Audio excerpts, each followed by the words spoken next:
네, 우울증을 유발하는 요인들은 굉장히 많이 있습니다. 오늘은 저희가 우울증 가능성을 높이는 위험 요인 5개에 대해서 한번 이야기를 해보려고 해요. 먼저 4위부터 한번 시작을 해볼까요? 4위는요, 신경증적 성격입니다. 빅5라는 검사 도구가 있습니다. 개방성, 외향성, 성실성 이런 것들이 있는데 그 중에 신경증적 성격이 있습니다. 쉽게 어떤 우울이나 불안이나 이런 부정적인 어떤 감정을 느끼기 쉬운 성격인 거예요. 그러다 보니까 내가 힘든 일을 한번 겪어. 그런데 다른 사람보다 나는 이게 너무 깊고 막 오래 가고 하는 거죠. 그러다 보니까 이게 우울증의 발병 확률을 높이는 겁니다. 우리가 연구에서 오즈 레이쇼라는 거를 연구를 해요. 그러니까 이걸 가지고 있지 않은 사람에 비해서 이걸 가지고 있는 사람이 우울증 발병 확률에 있어서 얼마나 올라가냐를 본 거죠. 봤더니 이런 신경적 성격을 가진 사람은 그렇지 않은 사람에 비해서 한 2배 정도 발병률이 높았다고 해요. 이 신경증 기질이라는 게 조금 잘 안 와닿는 분들도 있을 것 같은데 이렇게 좀 생각하면 좋을까요? 저희가 TCI에서 위험회피 기질 얘기를 하잖아요. 위험회피를 설명할 때 같은 상황에 대해서도 얼마나 부정적인 결과를 예측하느냐 그 경향성으로 저는 말씀을 드리거든요. 이게 좀 신경증하고 맞닿아 있는 부분이 있다라고 봐도 될까요? 그런 식으로 좀 생각을 하면서 스스로에 대해서 이해해 보시는 것도 좋을 것 같고요. 그리고 또 우리가 요즘에 많이 얘기하는 HSP 네, 기질을 가지고 계신 분들도 같은 단서에서도 굉장히 생각을 많이 하시고 네, 좀 부정적인 쪽으로 생각이 흘러가다 보니까 좀 힘들어 하시잖아요. 그러다 보니까 이런 점수도 좀 올라갈 수가 있겠죠. 그렇죠. 생각을 이제 곱씹는 유형의 분들 중에서도 특히 좀 부정적인 어떤 생각들에 더 포커스를 맞춰서 쉽게 불안이나 우울을 느끼는 그런 성격 유형이다. 이렇게 생각을 할 수 있겠네요. 네. 4위는 그래서 우울증의 리스크를 한 2배 정도 올리는 신경증적 성격이 나왔어요. 네, 3번째는 안타깝지만 가족력입니다. 우울증의 가족력이 이제 우울증 리스크를 얼마나 올리는지에 대한 여러 연구들이 있었는데 공통적으로 이제 오즈 레이쇼가 한 2.0에서 3.0 정도 사이로 나와요. 그러니까 2배에서 3배 정도를 늘린다는 거죠.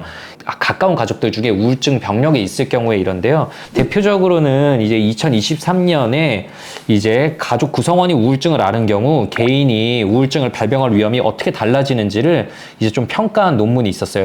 인구 전체 코호트로 평가를 했는데요. 여기서 보면 핵심 결과를 보면요. 부모 또는 형제자매가 우울증인 경우 개인의 주요 우울증 발병 위험이 약 2배, 2.04에서 2.10 정도의 2배 정도 늘었다고 합니다. 이런 패턴이 여성과 남성 모두에서 일관되게 나타났다고 하고요. 또 주목할 만한 지점은 가족력이 많을수록 위험도도 증가한다는 거예요. 그러니까 가게 안에 우울증 환자분 한 분만 계신 게 아니라 여러 명이 있을 때 부모만 있는 경우보다 부모와 형제자매 등 여러 구성원에서 우울증이 있을 때 위험도가 더 올라간다. 가족력에 누적 효과가 있다는 거고요. 그만큼 생물학적 취약성이 조금 강하다는 증거이기도 하겠죠. 또 한 가지 좀 살펴볼 만한 게 노출 시기도 중요하다고 해요. 더 어린 시절에 가족력에 노출된 경우 우울증의 위험이 특히 더 높게 나타난다고 합니다. 성인이 되고 나서 가족력이 있는 경우에는 위험 증가 폭이 상대적으로 낮았다고 해요.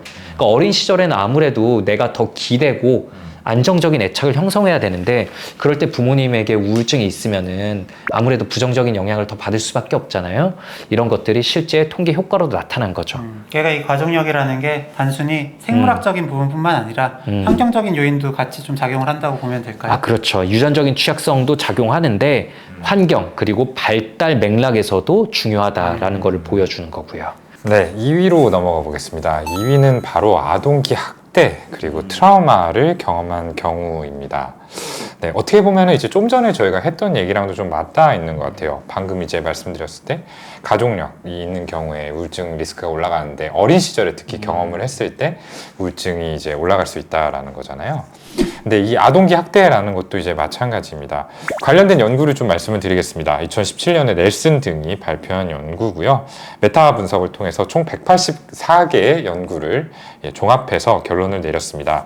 연구에서 보고자 했던 거는 아동기 학대와 방임의 이력이 있고 없고에 따라서 성인기 우울증의 위험 발병도에 차이가 있었는지고요. 또 반대로 우울증 환자 내에서 학대나 방임 이력에 따라서 이 임상 양상 그러니까 중증도라든지 만성화 정도라든지 이런 부분들에 있어서 좀 차이가 있는지를 보고자 했습니다. 똑같은 우울증이 유발되더라도 더 심한가, 더 오래 가는가 이런 것도 본 거죠. 네, 맞습니다. 그래서 이제 핵심 결과들을 좀 정리를 해서 말씀을 드리자면요. 아동기 학대나 방임을 경험한 사람은 이제 경험이 없는 사람보다 성인기에 우울증이 생길 확률이 약 2.6배에서 3.7배 정도가 높았다라고 합니다. 확실히 조금 차이가 나는 수치였죠. 그리고 우울증 환자에서 반대로 학대와 방임의 빈도를 저희가 계산을 해봤을 때 우울증 환자 중 거의 절반 정도가 이 학대와 방임의 병력을 보고했다라고 해요. 그러니까 굉장히 좀 키포인트가 되는 어떤 특성이다라고 볼 수 있겠죠.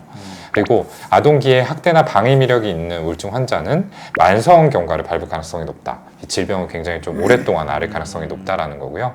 또 치료 저항성 우울증이 될 가능성이 역시 약 2배 정도 높았다라고 합니다. 약물 치료 같은 것들을 했을 때 뚜렷하게 효과를 또 보지 못하고 그래서 또 병의 경과가 길어지는 이런 결과를 밟을 가능성이 높다라는 거죠. 또 의미 있는 연구 결과를 말씀을 드리면 이 중증도와 어떤 종류의 학대가 더 강하게 연결되는지인데요. 뭐 신체적 학대라든지 성적 학대, 정서적인 학대 이런 것들을 통틀어 봤을 때 특히 정서적인 학대와 방임의 경우에 이 중증도와 관련성이 더 높았다라고 합니다. 약간 좀 의외인 지점이죠. 어떻게 보면은 이제 신체적이나 성적 학대 같은 것들이 단일 사건으로는 더 큰 임팩트를 남겼다라고 생각을 할 수 있는데 정서적 학대, 의도적으로 뭐 무시를 한다든지 제때 반응을 해주지 않는다든지 이런 것들이 더 좀 영향이 클 수 있다라는 거예요. 그래서 왜 이런지를 좀 생각을 해봤을 때 어쨌든 신체적 학대나 성적 학대 굉장히 큰 사건들이고 절대 있어서는 안 될 일이지만 사실은 이것들이 아주 만성적으로 반복적으로 일어나기보다는 단발성의 사건으로 일어나는 빈도가 상대적으로 조금 더 높지 않을까라는 이제 생각을 하게 됐고요. 물론 예외적인 케이스도 있습니다만 반면에 이 정서적인 학대 같은 경우에는 굉장히 좀 만성적으로 가해자 쪽에서도 내가 이거를 하고 있다라는 거를 인지조차 못하는 상황들이 있잖아요. 그냥 당연하게 여겨요. 공기처럼 녹아들어 있는 거죠. 야, 그래도 난 너 때리진 않았다. 네네, 그렇죠. 그런 식으로 얘기를 하지만 반대로 본인 당하는 입장에서는 굉장히 좀 큰 상처로 남을 수 있다라는 거예요. 이 정서적 학대라는 게 또 내가 누군가한테 계속해서 어떤 요구들을 하거나 얘기들을 했을 때 이것들이 수용이 되고 받아들여지고 어떤 적절한 리액션을 받아야지 나는 그럴 만한 가치가 있는 사람이구나 이런 것들이 이제 형성이 되잖아요. 정서적인 학대는 이 과정 자체를 단절시켜 버린다라는 거죠. 맞아요. 그래서 앞으로의 대인 관계에도 계속적인 그렇죠. 영향을 미치게 되고 그러니 우울증 리스크를 계속적으로 올릴 만한 사건들이 이후에도 반복될 수 있는 거죠. 맞아요. 네. 안타깝지만 더 이후에 부정적인 경험을 할 가능성이 높아진다라고 봐야 되겠죠. 특히 처음에 레지던트 할 때 우울증 환자분들 뵈면은 정말 어렸을 때 이런 학대나 방임의 경험들이 진짜 이렇게도 많으시구나라는 걸 느꼈었거든요. 네.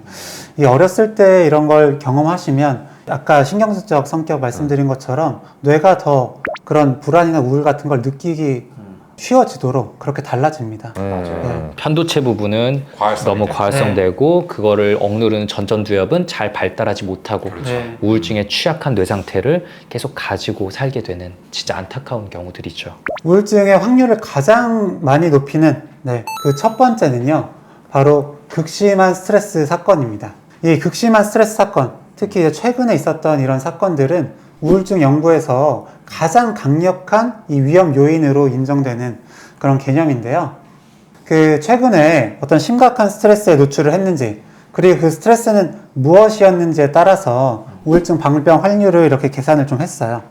했더니 경제적 붕괴 한 어느 정도 올렸을 것 같으세요? 세죠? 경제적 붕괴 같은 경우에는 4.4배 정도 높였다고 하고요. 관계의 붕괴, 그러니까 이혼했거나 별거했거나 이런 이제 경우에는 요거 역시도 한 4배 가까이 3.9배. 더 약하네. 예. 좀 예상했기 때문인 걸까요? 아마 그런 것도 좀 있었을 것 같네요. 그리고 이제 심각한 질병의 어떤 위협 같은 경우에는 3.1배. 그리고 가까운 사람의 사망은 무려 이제 5.1배. 야, 이거는 진짜 많이 듣죠. 그렇죠. 사람이 겪을 수 있는 가장 큰 스트레스 네. 중에 하나라고 하잖아요. 맞아요. 그리고 가장 높았던 건 이건데요. 폭력이나 범죄, 학대의 경우에는 무려 6.8배 우울증 발병 확률을 높였습니다. 이 6개월이 왜 중요하냐면 이 뇌 변화가 이제 빨리 일어나는 그 기간이 이제 3개월에서 6개월 사이에 가장 많이 관찰되거든요. 요거를 생각해서 내가 우울해졌다라고 했을 때는 요 3개월에서 6개월 이내의 사건들을 먼저 좀 떠올려 보시면 좋겠죠. 네, 그래서 실제로 우울증 발병은 사건 이후 1개월에서 3개월 내에 집중된다고 하고요. 되게 강한 인과 이런 신호가 있다고 해요. 그리고 이 시기에 실제로 뇌가 스트레스 민감화가 제일 커진다고 합니다. 그러니까 큰 스트레스를 겪고 났을 때 이후에 좀 상대적으로 작은 스트레스가 찾아와도 이미 뇌가 민감해진 상태이기 때문에 이것 때문에 또 무너질 수 있다, 이렇게도 볼 수 있겠네요. 네. 이런 급성 스트레스는 단순히 마음 힘든 경험이 아니라 실제로 뇌의 구조와 기능을 수개월 단위로 이제 변화시키는 생물학적인 스트레스예요. 스트레스에 반응하는 우리 몸속에 이제 HPA 엑시스라는 게 있잖아요. 스트레스에 반응하는 어떤 축이 있는데 이 스트레스 시스템에 과부하가 일어나면은 이제 우리 뇌의 해마 그리고 전전두엽이 이제 손상이 일어납니다. 실제로요. 그리고 또 스트레스 받으면은 염증 수치도 올라가죠. 염증 수치가 올라가면 세로토닌과 도파민의 분비를 억제하고요. 이거 자체가 우울증과 신체 증상들을 유발을 시키고요. 회복력이 또 저하되기 때문에 평소에 안 그렇던 사람 누구나 우울증에 노출될 수가 있습니다. 단순히 마음이 약한 게 아니라는 거죠. 또 이런 분들도 계세요. 내가 그 큰일도 잘 겪고 큰일 다 끝났는데 왜 지금 타이밍에 우울증이 왔는지 모르겠다. 얘기하시는 경우들 되게 많거든요. 예, 그 분명히 뭐 고소 사건, 소송 사건, 누구의 사별 다 지나가고 나는 잘 이겨내는 줄 알았는데 왜 이 시점일까 생각하시는 경우가 있는데 그냥 뇌가 약해진 게 그때 무너진 걸 수 있어요. 추가로 하나 더 말씀을 드리자면은 저희가 총 5가지 인자가 있다라고 말씀을 드렸잖아요. 마지막에 말씀드리고자 하는 인자는 바로 여성이라는 성별입니다. 이것도 관련된 연구가 있습니다. 2017년에 이제 메타 분석을 통해서 남성에 비해서 이제 여성의 주요 우울 장애의 발생 비율이 어느 정도 됐는지를 통해서 상대적인 우울증의 위험도를 계산하고자 한 메타 분석 연구가 있었는데요. 상대적으로 여성의 위험도가 약 2배 정도 높았다라고 결론이 났습니다. 그리고 요거는 뭐 우울증과 관련해서 뭐 사실 이제 여성이 어떤 처한 또 사회적인 또 스트레스 혹은 뭐 환경적인 요인 이런 것들을 배제하고도 여성이라는 이제 인자 자체가 또 독립적으로 영향을 줄 수 있다라는 결과로 이제 받아들이시면 되겠는데요. 이 우울증과 관련된 어떤 유전적인 변이들을 찾아봤을 때 여성에게서 남성보다 조금 더 많이 관찰이 되는 경향성들이 있었고요. 또 에스트로겐이라고 하는 여성 호르몬이 있잖아요. 이 에스트로겐이 세로토닌의 합성, 분해, 그리고 이제 수용체 결합에 상당히 많은 영향을 주는 호르몬입니다. 그렇기 때문에 이 에스트로겐의 급격한 변화가 생기는 시기, 사춘기 시기라든지 반대로 월경이 끝나는 이 폐경 시기에도 이제 에스트로겐 이제 분비에 급격한 변화가 생기기 때문에 이게 세로토닌 수치를 불안정하게 만들어서 생물학적으로도 우울증에 더 취약하게 만든다. 이렇게 말씀을 드릴 수 있겠습니다. 한 달에 한 번씩 이제 월경 전 증후군을 겪기도 하시고 또 임신과 출산이라는 이런 성호르몬이 급격하게 흔들릴 수 있는 시스템들이 안타깝지만 위험 인자로 작용하는 거죠. 이렇게 해서 저희가 우울증 발병 확률을 높일 수 있는 위험 요인들 사실 이거보다 훨씬 더 많은데 저희가 일단 5가지 꼽아서 좀 말씀을 드려봤어요. 근데 저희가 오늘 이 말씀을 드린 거는 이전에 유전 때도 말씀을 드렸지만 나는 이것들이 있으니까 우울증 걸리겠구나 이렇게 생각을 하시는 게 아니라 이런 요인들이 나의 우울증 발병 확률을 높일 수 있는 거구나. 그러니까 좀 이런 식으로 관리해 봐야지 라는 식으로 좀 생각을 하셨으면 좋겠어요. 좌절하지 않으셨으면 좋겠고요. 방금 허경 쌤이 얘기하신 부분이 저는 굉장히 좀 중요한 포인트인 것 같아요. 이런 이제 특성이 있다는 걸 알았으니 그 다음 스텝으로 뭘 해야 될까를 항상 좀 생각을 해야 된다라는 거죠. 우울증에 취약한 만큼 내가 상대적으로 이 우울증을 극복하기 위해서 미리 대처하기 위해서 조금 더 긍정적인 습관들을 들여봐야 되겠다. 생활 속에서 조금 더 나를 즐겁게 할 수 있는, 풍요롭게 할 수 있는 부분들을 고민하고 배치를 해봐야 되겠다. 이런 생각으로 이어지셨으면 하는 게 저희의 바람입니다. 네, 우리가 뭐 당뇨나 고혈압 가족력 있다고 포기하고 인생 놔버리지 않잖아요. 그렇죠. 막 당 먹어 뭐 이러지 않잖아요. 그만큼 어릴 때부터 좀 더 건강 관리하고 그거를 되게 당연하고 자연스럽게 여기고 자부심을 갖기까지 하는데 정신 건강을 관리하는 거에 있어서도 똑같은 방식으로 접근해 주시면 참 좋을 것 같습니다.